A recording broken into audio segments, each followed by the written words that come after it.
오늘은 교회력으로 대림절이 시작되는 주일입니다. 대림절은 이 땅에 탄생하실 예수 그리스도의 탄생을 기다리고 또 동시에 이 땅에 다시 오실 예수 그리스도의 재림을 기다리는 절기입니다. 그러기에 기다림에 관한 주제로 설교를 해야 되는데 지금 시대가 너무나 빠르게 흘러가고 있기에 주제를 바꿔서 미지의 세계라는 제목으로 하나님의 말씀을 전하고 싶습니다. 작년까지만 해도 전 세계적으로 불안한 요소가 있었다면 기후변화였습니다.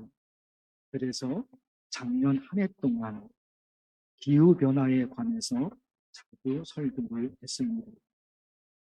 지구 온도가 조금씩 올라가고 있는데 현재 상태에서 지구 온도가 1도 더 올라가면 더 이상 지구를 원래 상태로 되돌릴 수 없다. 이런 설교를 자주 이런 설교를 했습니다.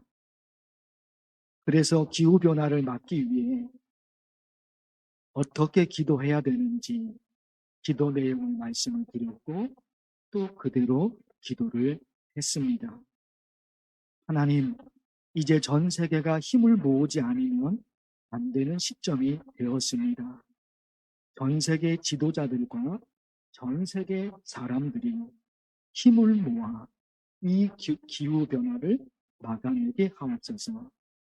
이런 기도, 망가져가는 지구 이 땅을 고쳐주세요. 비가 와야 할 때 하늘이 비를 주고 비가 멈춰야 할 때 하늘이 비를 멈추고 이런 기도 그리고 이런 설교를 정말 자주 했습니다. 그러나 지금은 저도 그렇고 기후변화를 걱정하는 관계자들도 그렇고 기후변화에 관한 얘기가 또 들어갔습니다. 기후변화에 대한 얘기가 전혀 나오지 않고 있습니다. 아니, 얼마 전까지만 해도 기후변화로 세상이 끝날 것처럼 얘기했는데 저도 그렇고 그래서 여기저기서 기후변화에 관한 대책을 마련해야 된다고 전 세계 과학자들이 떠들어댔는데 지금 그 얘기가 쏙 들어가 버렸어요. 왜 그렇게 되었을까? 생각해 보니까 기후변화보다 더 센 게 몰려오고 있는 겁니다. 기후변화의 위기가 그것이 희미해져서 그런 것이 아니에요. 기후변화의 염려는 여전히 있습니다. 존재하고 있지. 근데 웬걸 기후변화보다 더 센 게 오는 겁니다. 그게 뭐냐? 짐작하시는 대로 AI, 인공지능입니다. 인공지능이 계속해서 발전해서 지금 AI 시대가 아니라 AGI 시대가 됐습니다. 쉽게 말씀드리면 사람처럼 스스로 이해하고 사람처럼 스스로 학습하고 사람처럼 스스로 문제를 해결하고 사람처럼 스스로 생각할 수 있는 AGI가 사람처럼 스스로 학습을 해요. 스스로 학습을 해요. 스스로 공부해요. 스스로 사람만이 할 수 있는 거잖아요. 스스로. 내가 자원해서. 그게 아닌 거예요. 그래서 이 빠르게 변화되는 세상이 어떻게 되느냐. AGI를 다루는 개인이나 기업, 국가가 전 세계를 지배합니다. 거기다가 1%의 사람들이 나머지 99% 사람을 지배합니다. 1% 사람만 주인입니다. 사람이 할 수 있는 직업이 정말 빠르게 사라집니다. 더 놀라운 것은 그 시대가 빠르면 5년 안에, 늦어도 10년 안에 이루어진다는 겁니다. 그게 놀라운 거죠. 과학자들의 얘기를 100% 다 믿을 수는 없습니다. 그렇죠. 과학자들의 얘기를 어떻게 100% 믿을 수가 있겠습니까? 그러나 무엇인가 엄청난 변화가 시작되고 있구나. 그것은 부인할 수가 없습니다. 맞지요? 그들의 얘기를 다 믿을 수 없지요. 그들의 얘기가 100% 진실이다. 그렇게 말할 수는 없지요. 그러나 무엇인가 엄청난 변화가 지금 시대를 휘잡고 있는 거죠. 그것은 부인할 수가 없단 말입니다. 그래서 엄청난 변화가 시작되는 시대에 하나님을 믿는 저와 여러분이 어떤 신앙으로 살아야 하는지 그것을 말씀드리고 싶은 겁니다. 오늘 말씀은 여호수아와 그의 백성들이 애굽에서 나와 하나님께서 약속하신 가나안 땅으로 들어가는 내용입니다. 그들이 애굽에서 나와 광야를 지나 지금 요단강에 도착했어요. 그런데 요단강을 어떻게 건너야 하는지, 그리고 요단강을 건너고 나면 가나안 땅에서 뭘 먹고 살아야 하는지 아무것도 모릅니다. 애굽에서 나왔어요. 하나님의 큰 은혜죠. 그런데 더 큰 일이 남아 있는 거예요. 그 강을 어떻게 건너고, 설령 건넜다고 하더라도 그 가나안 땅에서 뭘 먹고 살아야 되는지 이게 짐작이 안 돼요. 그래서 불안하죠.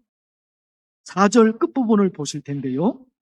너희가 이전에 이 길을 어떻게 해요? 지나보지 못하였으니. 한번 가본 길이라면 쉽게 갈 수 있는데 한 번도 가보지 못한 길이기 때문에 불안. 지금 시대가 그런 시대죠. 지금 시대. 한번 가보았다면 경험이 있으니까 이렇게 하면 되지. 그게 되잖아요. 예상이 되잖아요. 그러나 지금 시대는 예상할 수 없는 시대예요. 그래서 미지의 세계가 앞으로 세계가 어떻게 펼쳐질지 예상이 어려워요. 변화가 무서운 거죠. 그러나 하나님께서 기록하게 하신 성경 말씀 4절 중간 부분을 보십니다. 그리하면 너희가 어떻게 해요? 행할 길을 알리니. 요단강을 어떻게 건널 수 있는지, 그리고 어디로 가야 하는지, 그리고 뭘 먹고 살아야 하는지 하나님이 알려주십니다. 그리하면 너희가 행할 길을 알리니. 3절 말씀을 읽어드립니다. 레위 사람 제사장들이 너희 하나님 여호와의 언약궤 매는 것을 보거든 너희가 있는 곳을 떠나 그 뒤를 따르라. 지금 3절 말씀 어떤 단어가 머릿속에 있습니까? 언약궤. 언약궤가 머릿속에 있어야 됩니다. 레위 사람 제사장들이 너희 하나님 여호와의 언약궤 매는 것을 보거든 너희가 있는 곳을 떠나 그 뒤를 따르라. 언약궤가 머릿속에 있어야 돼요. 그 언약궤 매는 것을 보면, 그것이 보이면 그 뒤를 따르라. 제사장들이 맨 앞에서 언약궤를 메고 갈 텐데 너희는 뒤만 따라. 제사장들이 맨 앞에서 언약궤를 메고 갈 거예요. 그러니까 이 요단을 어떻게 건너고 그 요단을 건너서 가나안 땅에 들어가면 뭘 먹고 살아야 되는지 그거 잘 모르죠. 그러나 그거 걱정하지 마.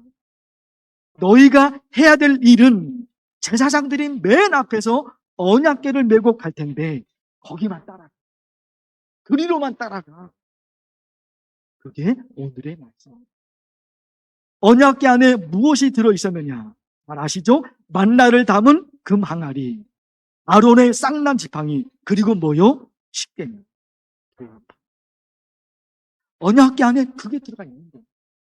그러니까 언약궤는 하나님의 임재를 말하는 것이고 언약궤는 하나님의 말씀을 말하는 거예요.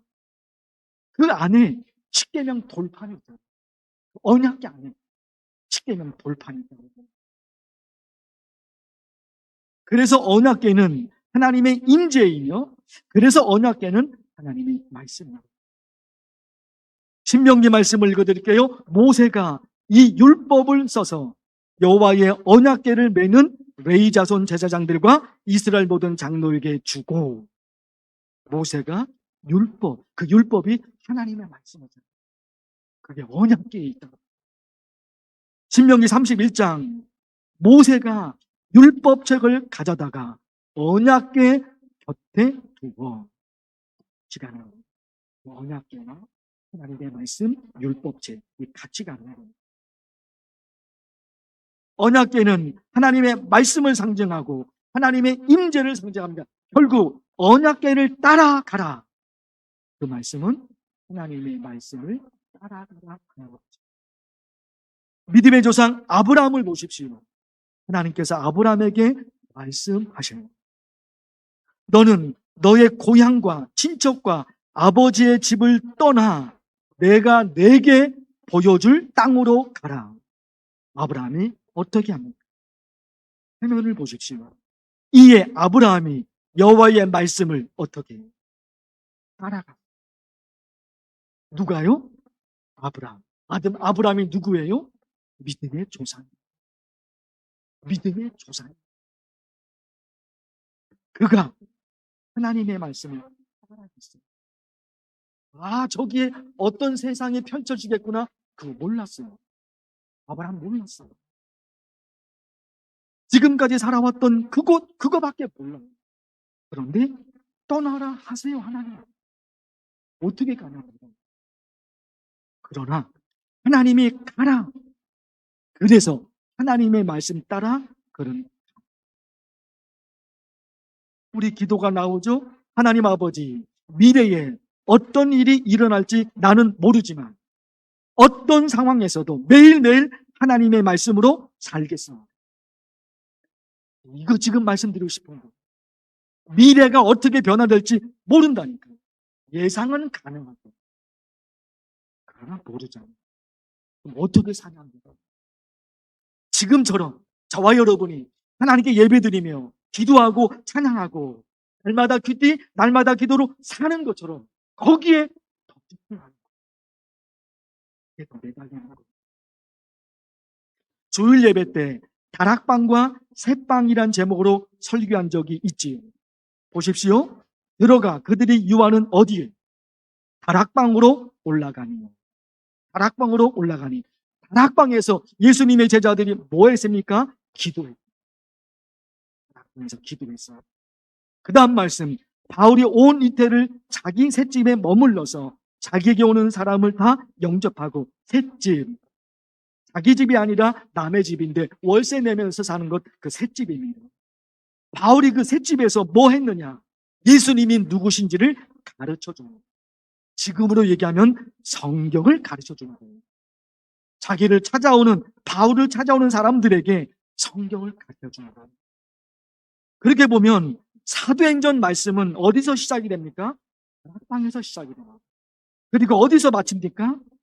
셋집. 다락방은 그들이 기도했던 장소이고 셋집은 하나님의 말씀을 배운 장소입니다. 초대교회 성도들은 다락방에서는 기도를 했고 셋집에서는 하나님의 말씀을 들었던 겁니다. 결국 우리 교회가 거의 매번 말씀드리게 된 날마다 큐티, 날마다 기도. 그게 답입니다. 기도, 하나님 아버지, 사도행전 말씀이 다락방에서 셋집으로 이어졌는데 제가 매일매일 기도와 하나님의 말씀으로 살겠습니다. 미래에 어떤 일이 일어날지 나는 모르지만 모든 상황에서 매일매일 하나님의 말씀으로 그리고 기도로 살겠습니다. 그러면 되죠. 자, 그런데 그렇게 성경 말씀과 기도로 사는데 한 가지가 남아있죠? 하나님께서 아직도 내 기도를 들어주지 않으세요. 성경 말씀과 기도로, 예배로, 찬양으로 살아왔는데 아직도 하나님의 응답이 없어요. 어떻게 하면 좋을까요? 이것도 네 가지로 주일 설교 때 네 가지로 몇 번 말씀을 드렸죠. 화면을 보실까요? 네 가지를 말씀드릴 텐데 첫 글자만 보여드린 겁니다. 첫 글자, 저게 뭘까요? 그대로 이어져야 되는데 왜 저렇게 성향, 불, 멈 이렇게 썼을까요?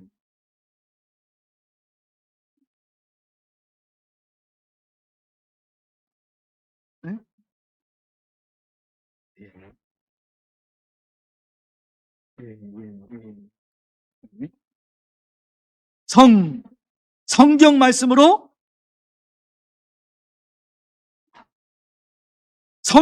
성경 말씀으로 기도하라. 향연이 하늘로 올라가는 것처럼 나의 기도가 하늘로 올라간다. 화면 좀 바꿔주세요. 예. 성이 뭐예요? 성경 말씀으로 기도하라. 향연. 요한계시록에 있잖아요. 향연이 하늘로 올라가는 것처럼 그게 기도. 성도의 기도 올라간다. 향연이 하늘로 올라가는 것처럼 나의 기도가 하늘로 올라간다. 불이 뭐예요? 활발 타오르는 불, 그 불 아니에요? 불쌍히 여겨달라고?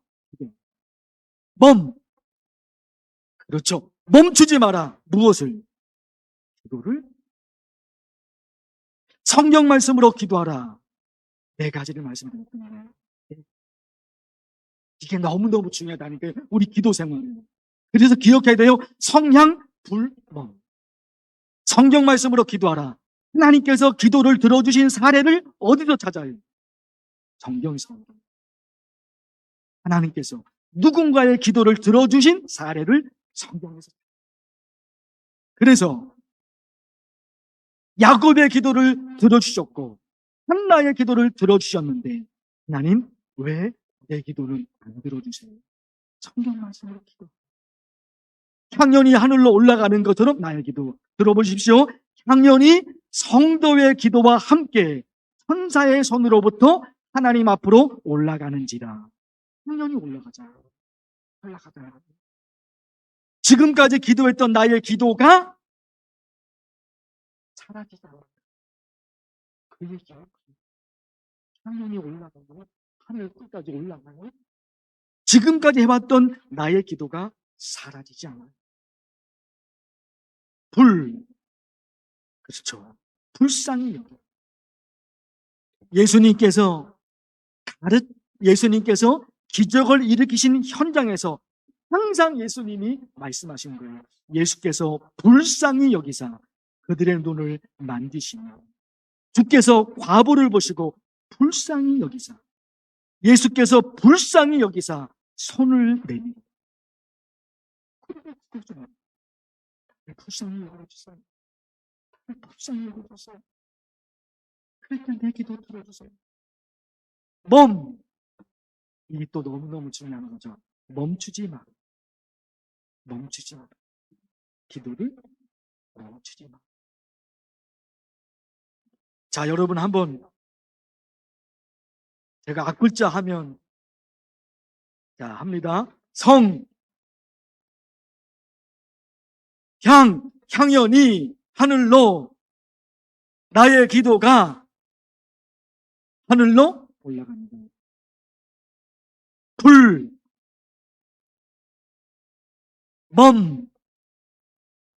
무엇을?